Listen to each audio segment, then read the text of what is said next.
Hello everyone, আসসালামু আলাইকুম। সাজেকে গিয়ে কী স্ট্রিট ফুড খেলাম এবং স্ট্রিট ফুডগুলো খেতে কেমন তারই রিভিউ আজকের এই ভিডিওতে। আমরা ফার্স্টে ঝালমুড়ি খাই।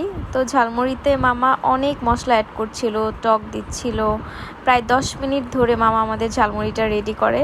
বাট বিশ্বাস করেন, ঝালমুড়িটা একটুও ভালো ছিল না। আমার মনে হলো আমার টাকাটা পুরাই লোকসান। 20 টাকা করে ছিল এক প্যাকেট। তো আমরা ঝালমুড়ি আমি তো খেতেই পারিনি। ঝালমুড়ি রেখে তারপর সামনের দিকে আগাই। সেখানে দেখি একটা মামা ভাজা পোড়া বিক্রি করছে। সেখানে ছিল চিকেন পিঠা, তারপরে বাঁশের কোড়ল দিয়ে পাকোড়া, তারপরে ছিল চিকেন মোমোস।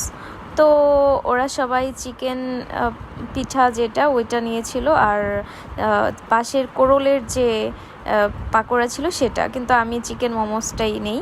এর মোটামুটি সবগুলো খাবারই তুলনামূলক ভালো ছিল। তো ধন্যবাদ সবাইকে ভিডিওটি দেখার জন্য। আল্লাহ হাফেজ।